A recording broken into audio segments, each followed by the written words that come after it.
Hi guys, it's Kelly here and I'm back with another video for Honeybee Stamps. Today we are going to be using the Peace, Love, and Joy sentiments, the Birch Trees cover plates and the stencil, and then also the Lovely Layers Deer.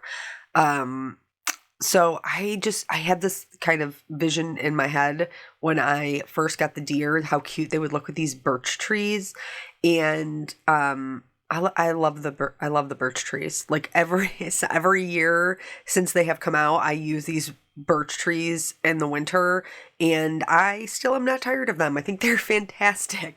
If Honeybee ever retires them, I'm going to be so super sad. So anywho, we're going to talk a little bit about some colors. We're going to talk a little bit about how not to make your deer, and if we have time, we're going to have a little bit of really funny story time. So let's talk about the colors first. I really wanted to do kind of like this magical little winter forest. And so typically for that, I would reach for blue. I decided this time around to go for more of like a Tiffany blue to make it look, if you go with a true blue, it can look maybe more of like a night scene. I didn't want that. I wanted this to be really kind of nice and bright. So my deer would really, kind of pop out from my scene. And so I covered the background in Salvaged Patina. And then I went back in with the first stencil, and I did the Salvaged Patina, and now I'm adding a little bit of shading with Peacock feathers. You may be thinking to yourself, like, Kelly, these are not Tiffany blue, these are like teal. But as you build up the color, especially once you add in like the Mermaid Lagoon, which is more of a blue, it really does start to look more of like a Tiffany blue color. So then from there, I have to make a decision about what other colors I'm going to add in. This is my main color of my background. I know that my deer need to be some type of neutral color. So here is how I got to where we are, and this is why when you look at the card, instead of it just being like, oh, that's cute, you're like, oh, look at those deer. And it's because of the color choices. So we talk a lot about complementary colors when you're watching my videos, and complementary colors are opposites on the color wheel. Now, blue-green's opposite is a red-orange. So you may be thinking like, Kelly, your deer are not red-orange. And you are correct. They are not. But knowing that red-orange is blue-green's opposite and complement, when I'm picking my browns, I know that if I pick a warmer brown, which means it's going to be more on the red-ish side, like it's going to be a warmer color profile versus a cool, which is more to the blue, that by going with a warmer brown, it's really going to help it kind of pop off of my little scene here. So I did all the stenciling of the trees. Now I'm going back in and I'm adding a little bit of shadow kind of around the edges. This is just going to help make it look a little bit more kind of like foggy and mystical and magical, this little winter forest we're creating. I'm going to cut both of the cover plates, so 1 and 2 for the birch trees. I did cut them apart and cut them separately. I don't want you to think I cut them together. I don't even know if that would work. But I did cut them apart. I cut them separately. They are perfectly A2 sized. And then I'm going to move on to the deer. So while I'm die cutting out my deer, I just want to finish up the conversation with the color. So knowing that I have a blue-green, a Tiffany blue, if you will, and then a warmer brown, I did not want to add in a gray. I felt like it was going to muddy up my color combination. And if you've ever been presented anything from Tiffany's, you know that typically their wrapping is just a stark white ribbon. And the reason is because white looks amazing with that Tiffany blue color. So I opted to actually add no shading to my trees. I just left that really bright white pop off of that teal Tiffany blue background. And then that's going to even push my deer further forward, so that they really stand out on the card and they're kind of the wow factor, if you will. So now I've cut out all my pieces parts for the deer. This is where things start to get a little funny. Like, funny, haha. It may be a little terrifying, honestly. So I cut out all the pieces parts for my deer. I have the layer guide. Honeybee always has, in case you're not familiar with the layering guides, they're always available on their website. You can just bring them up. And print out the PDF if you would like. I just typically bring them up on the computer. So, that is what I did. I brought it up and now I'm looking at that so I will be able to tell where all of my pieces parts go. However, I did not put this together beforehand. You guys are seeing the first time I built it, the first time that I built it. There's no practice shots. And it's funny how different people approach things differently. Like my girlfriend, Dawn, she always kind of like does a pre-card before she turns on the camera. And I'm always like, girl, you're wasting footage. Like, what if that comes out amazing and then you're going to have to remake it all over again? She doesn't care, which is totally fine.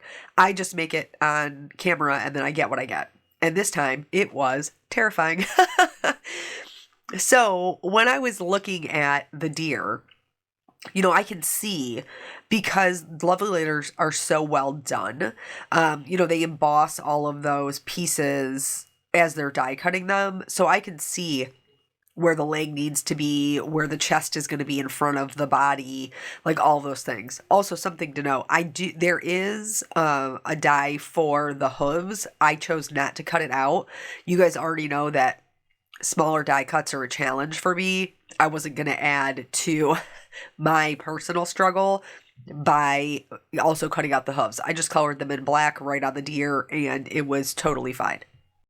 So after I did the feet and the bodies, now I'm looking at the pieces and it is a little bit challenging for me because I can't see it in my mind yet, how those little pieces are going to turn into this cute little buck and doe. So I'm trying to look at the computer and then go back and make sure I'm finding the right thing. And let me just go ahead and tell you, I didn't. I did not find the right things. So I'm going to show you what I did. I'm going to show you the end result, and then I'm going to show you how I fixed it to make very, very precious little deer. So the first mistake that I made was when I was gluing their faces, I glued the wrong face to the wrong deer. There is antlers in this set. I chose not to use them. So instead of this being December, we'll call it February, and our buck's antlers would have fallen off. But anyway, I chose the wrong size face. Do you see how small this face is? I don't know even what was going on in my brain, because I know lovely layers layer perfectly on top of each other. So I don't know why I thought that fit, but I'm going to build this whole face, guys. I'm going to build this whole terrifying face, and then I'm going to transfer it from one very frightened deer to another very frightened deer. Basically, what I did wrong was the portion around their eyes should be light. It should be a lighter brown, and I colored it black, which basically made them look like an absolute horror show. You're going to see the whole thing here in just a minute. And then once I did it to one deer, you would think I would be like, that doesn't look right. And I did. I gave myself pause. I was like, that does not look like that is supposed to look. I don't think so. Like, these deer are so cute. And see, do you see them? Do you see this little tiny terrified face? And here is where I realize when I'm going now to build the doe, I realize that the buck's face is wrong. That this face does not fit on that face. So now I'm just going to pull the whole thing up. And I'm going to I'm basically going to do a face transplant, if you will, of these deer. So I'm just going to lift the whole thing up and I'm going to move it right over to the doe. And then I'm going to keep building so that both of them have this terrified face. They look like if a cow and a deer had a baby. That's what their little faces look like. It's terrible. It's so terrible. But you guys may be surprised to find that this is not the first time that I have done something like this. And that is where story time comes in. So, years and years ago. So here's both of my terrified cadirs. Cadows? What are we calling them? I don't know. But anyway, I've pulled off their faces completely. I'm going to recut the pieces, and I'm going to do it again. Persevere, my friends. We can't always get it right on the first time, and I certainly did not. So the doe face I was not able to save, so I just cut a new one. I recolored them in their correct colors, and then I am going to rebuild them the correct way, and it was much, much easier to do the second time around. So just know that even if it's not this type of die that you're using, if it's another type of die or a shaped card or whatever, like just know the first time that you do it, that will be the most difficult that it will ever be. It will only get easier with more practice. So, years ago, I was on a design team, and I was on a design team for a company that was owned by my friend. My friend is Dawn. You guys are all aware of this. Now, she is no longer running her own company, but at the time she was, and I was on her design team, and we were BFFs. So, I did this. Oh, it was so funny. I did she had like little girls, and they were like such sweet little girls. They were like two like little curly headed girls, like little toddlers. And they were totally adorable. And I put them like in a field of flowers, and I watercolored it, and everything was no line. Okay. So there's nothing black in here at all. But I wasn't really familiar with no line coloring. And I didn't really know what I needed to do. So I just fell back to what I knew. And what I knew was using a fine liner. You guys, I made those poor precious little angels look like monsters. Like they looked like monsters. It was so bad because everything, like they had very soft features and little precious little curly hair like my little jelly bean does right now. Like she's just absolutely beautiful. And then instead of going in, which by the way, the answer is a colored pencil, in case you wanted to know, in case you find yourself in that situation, the answer to the question is a colored pencil. That is how you would add those fine details back in without making your little sweet little angelic cherub faced girls look like absolute monsters. But I went in with a fine liner, and then they were black. Like their eyes were black, their nose was black. It was terrible. It's so terrible. So anyway, I like took my pictures of it like I normally would do, just like I did here. Like I was like, ooh, this don't look right, but I'm going to keep going. Like I'm just going to keep working through it. And a lot of times when something doesn't look great, like I know I have to push past the ugly. If, for watercolors and everything else, and in the end, then it's going to be okay. So that's what my brain is kind of trained to do. But sometimes, guys, sometimes in very rare circumstances, it is not good. And that was the case with my little deer faces here, and that was the case with those little cherub monsters. It was not good. And so, we got to go back to the card.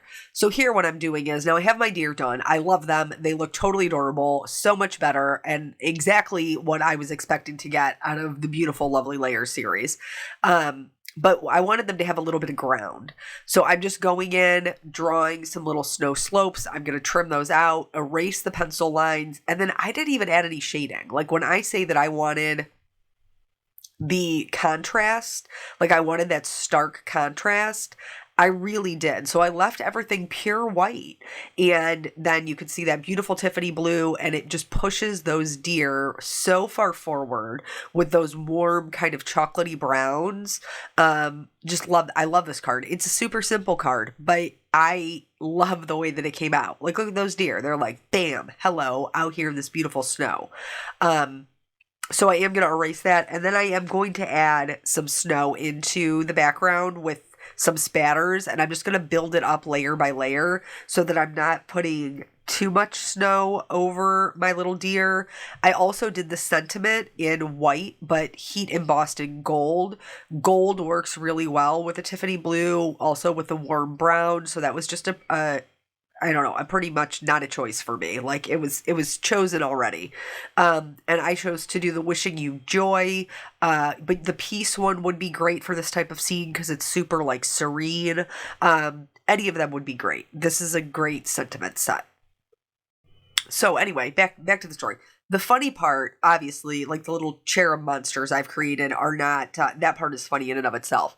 But I sent the pictures to Dawn, who, I don't know if you ever found yourself in a situation where you have to tell your best friend, like, maybe something that isn't really great news and you're not really sure how it's going to go over. Because we were besties, but it was pretty new in our friendship. And it was still new in our working relationship. So she and I were on the phone and we were chatting and I said something about the cards. She was like, yeah, and like you could just tell, and she is pretty much a straight shooter. Like if she's struggling to say something, you know that there's something behind it. And I was like, it's the faces, isn't it? She was like, girl, I don't want to hurt your feelings. And I was like, I know it's bad. I know it's bad. I didn't know what else to do. And so like we still laugh about it now and it's 10 years later. Like when a card starts to go like a little sideways for her or for me, we'll be like, ooh, that monster girl. It's got the monster girl face. So it's like kind of become a running joke now. But it just was but it's just because I had trained myself to like just push past it, because past the ugly, it might be something that's going to be really, really good. But in this case, there wasn't. In this case, the deer were not, they were a little scary. It was scary there for a minute, but trying again. I'm all for perseverance. I'm all for not giving up. But sometimes you might just have to try something a little different, like we did here, and lightening up the colors. And then that made it, that really made all the difference in the world. So I'm just going in, I'm building up my layers, and each time I'm kind of adding some more snow. For the background layers, I am using this Copic opaque white ink to create my snow. Really, really enjoying using this lately. It adds a little bit of texture, like you can feel the snow sitting on top of the surface, and I really like that. And then after, you guys know that I cannot have snow without some shine. Like I can't just have plain white snow, because when you look at snow in real life, like the sun is hitting it and it's very reflective and glittery and beautiful. And so I did want to recreate some of that shine that you would see in real life.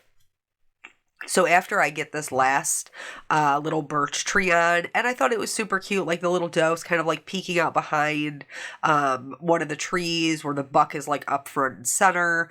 I really, really like the way that this card came out. I think they're absolutely adorable. So then I'm going to put his ground in and then put him in, and then that will be all the characters for the card. We have the sentiment to add, but before we add the sentiment, I am going to add a little bit more. No, did I do it after? I can't remember. Let me look at the card. I might have done it after I did the sentiment. I thought I did it before, but it doesn't look like that is the case. No, did I? Guys, I don't know what's happening. We're gonna find out together here in just 1 second. So I'm doing the white over top of the buck as well. And I am being very careful just to make sure they're fine, like a fine mist of splatter, because I don't want it to look like a blizzard. I just want it to look like a little bit of cascading snow. And then I am going to add just a little bit more shine with my Perfect Pearls. I'm going to go in and mix that with some water and then just dust that over the background as well. This will give me 2 different kind of looks. Then I'm going to put my sentiment on. I thought I did it before I did the sentiment and not after, but You know, I made this card a few days ago, and my brain isn't as sharp as it used to be. So here, doing the sentiment, I just adhered it down flat. You absolutely could glue a couple of these together to kind of stand them up. I didn't really feel like it needed it. And then I use this is like my go-to lately, this metallic mixatives. Look how many you're missing. Do you see how many you're missing? It's such a good pack. But I chose these kind of pale gold pearls, and then I'm going to accent my sentiment with that. And then the last thing I'm going to do is, again, for even more shine, I went in with a clear glitter marker, and just went over the most forward trees. So the top cover plate as well as the bottom layer of snow, like the more forefront layer of snow. And then that's it. That's the whole card. So I hope that this encouraged you to know everybody makes mistakes and persevere, but sometimes if it really, really, really isn't looking like it's supposed to look, shift gears. It's okay. Thank you guys so much for joining me. I always appreciate your time, and I will catch you on the next video. Bye.